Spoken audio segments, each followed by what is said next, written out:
IPL PSL যদি হয় superstars league, সেই ক্ষেত্রে বিপিএলকে বলা যায় সুপারস্টার্স মেকার্স লিগ, অর্থাৎ বিপিএল সুপারস্টার্স তৈরি করে। এই কথাটা বলার কারণ হচ্ছে বিপিএলে প্রতি বছর এমন কিছু বিদেশি প্লেয়ার সুযোগ পায় যারা কিনা ক্রিকেটে খুব একটা পরিচিত মুখ না, তাও কিন্তু বিপিএলে তারা সুযোগ পায়।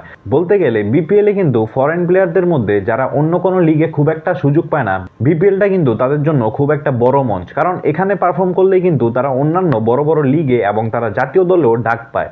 লাইক আমি যদি আপনাদেরকে বলি, বেনি হাওয়েল এবং উইল জ্যাক্স এর মতো প্লেয়াররা বিপিএলে পারফর্ম করার কারণেই পিএসএল, আইপিএল এবং বিগ ব্যাশের মতো বড় বড় লিগগুলোতে বর্তমানে খেলতেছেন।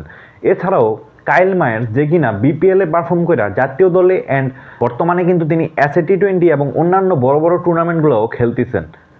মূলত এর কারণটা কি? প্লেয়াররা কেন বিপিএলে খেলতে আসতে চায় না? এমন অনেক প্লেয়ার আছে যাদের কিনা যাত্রা শুরু হয়েছে বিপিএল দিয়া, কিন্তু তারা পরবর্তীতে বিপিএলে আর আসতে চায় না।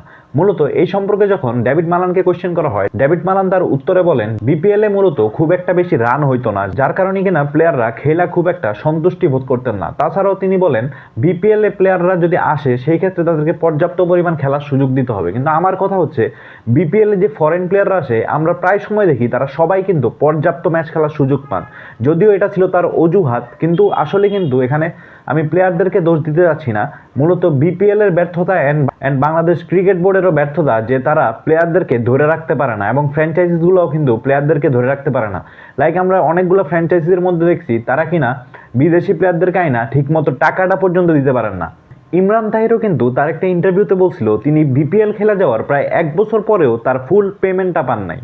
এই বছরের বিপিএলও কিন্তু আমরা দেখলাম বিপিএল এমন কিছু প্লেয়ারকে পিক করছে যারা কিনা বিগত কোনো বিপিএল খেলা নাই, অথবা তাদেরকে খুব একটা চেনা পরিচিত না। লাইক পাকিস্তানের জাহানদাদ খান, যিনি কিনা বরিশাল টিমে খেলতেছেন এবং ধারাবাহিক পারফর্মও করতেছেন, তিনি 2টা ম্যাচে ম্যান অফ দ্য ম্যাচ হয়েছেন।